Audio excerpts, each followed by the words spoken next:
Hello, everyone. It's Steve with Aptera Owners Club.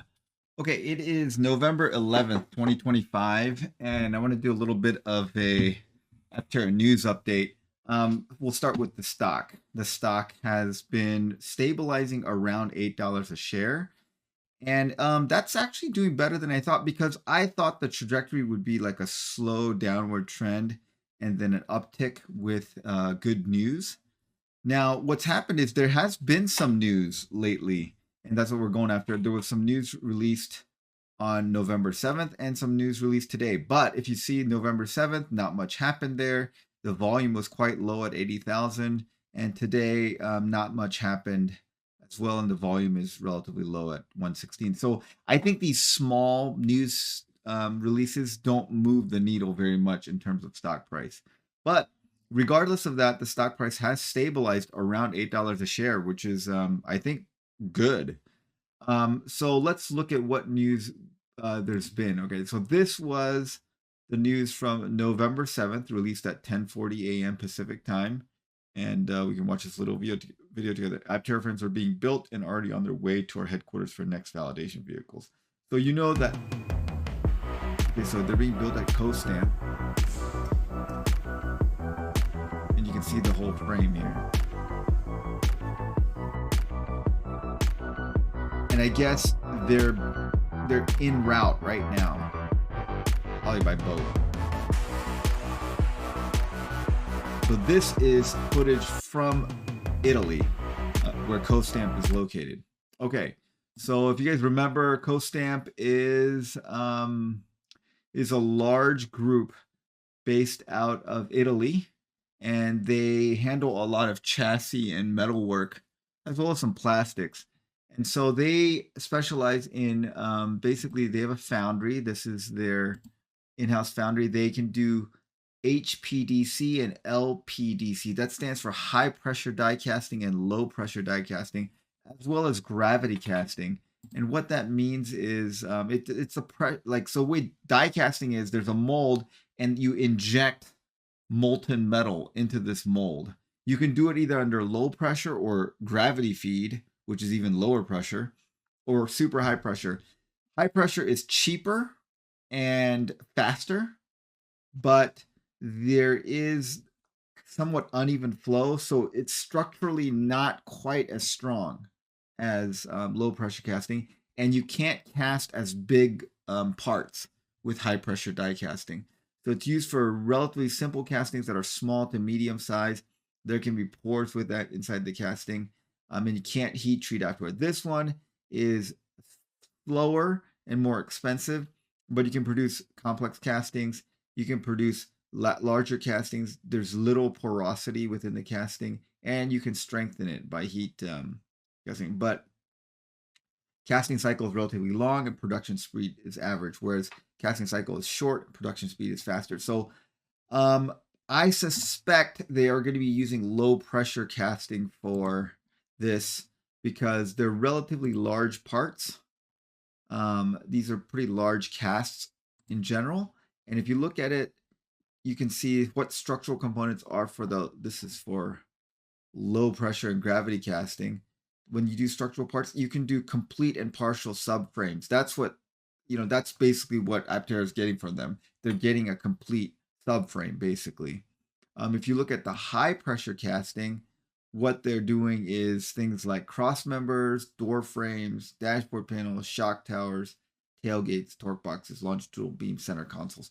So not that kind of stuff. Now, what they could be doing is these giga castings, which are the front and rear underbody, and maybe that's what they're doing is using high pressure casting for these giga parts. So that's something that I'll probably ask Aptera is, are they going to use low pressure or high pressure die casting? My suspicion is that they're using the low pressure, but maybe they're using the high pressure for these giga parts, for this technology that they have to do these giga parts. That, in a way, if they can figure out a way to make this structurally sound, which I'm guessing they have because they're doing complete underbodies with this and battery compartments, which is what they're getting from them. If they make it structurally sound, this is a cheaper, faster, higher volume method of of doing it. Now, so far, the validation vehicles have been using welded frames or basically machined frames. So they are heavier and um, not the right weight. So their next validation vehicle, the one they're going to validate the efficiency on, which will have the right weight and stuff, is going to use the Costamp die cast frames. So we're waiting for those builds. Now, today, November 11th at 5:30 a.m., they released this. Aptera Motors, NASDAQ symbol SCV, has begun building its validation vehicle assembly line, taking an important step towards scaled manufacturing with parts arriving daily. Assembly of the next validation vehicle is now underway. Now, if you look at this, this is actually a very important picture, I think, because up until now, we have been told that the binks, the body and carbon, will be assembled in Italy at CPC Group and then shipped as full bodies. Now, that was good because CPC has a lot of experience in building these bodies and they know how to do it. And so if they build it, they're going to do a great job. But we were all concerned because once you build the body, you can't fit that many bodies into a shipping container. So volumetrically, it is not very efficient. You're not going to be able to fit very many bodies within a shipping container. I don't know, 4, 5, 6, but not a lot because it's just a lot of air and space once you put it together like this. Now, when you look at this, you can tell that this looks like the inside of their headquarters on El Camino Drive in Carlsbad. And Chris McCannon has confirmed that this picture is from Carlsbad. So these pictures are from the Carlsbad location. And if you look at this, you can see these guys are wearing CPC t-shirts, uniforms, basically.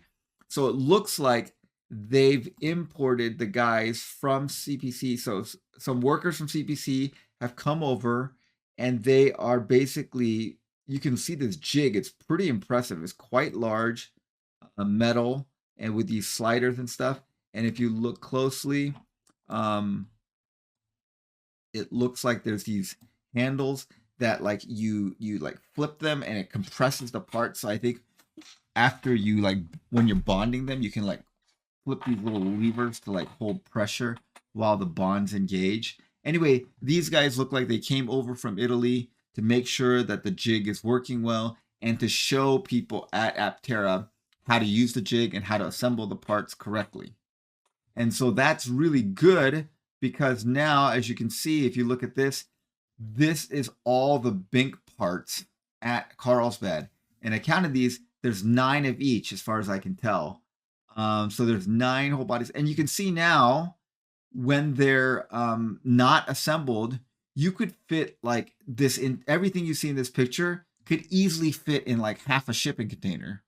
Whereas if you had 9 assembled binks, you're not going to be able to fit them all in a shipping container. So you like volumetrically and shipping wise, it's just much more efficient to do the assembly in Carlsbad. And I think they figured that out, or they changed their mind about it.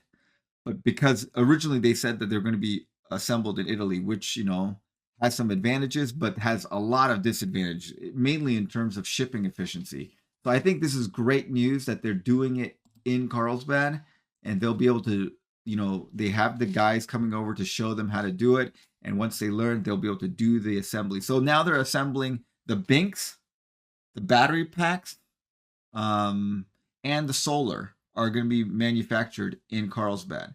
So they're onshoring a lot more of the manufacturing, which I think overall is a good thing. And you can see, there is a lot of shipping activity. You can see all these pallets in here. So I don't know if these are the pallets that had the bink parts and they're just showing them before they took the bink parts out, or these are other parts. Are these powertrain parts? Are these battery parts? I don't know what parts these are, but there are obviously a ton of pallets coming in there. So there's a lot of activity happening there that they're now telling us about. So this stuff has been happening for a couple of weeks, and we haven't heard about it until now. So I suspect there's more things going on that we aren't hearing about now. All right. So thanks for watching, guys. Have a great day.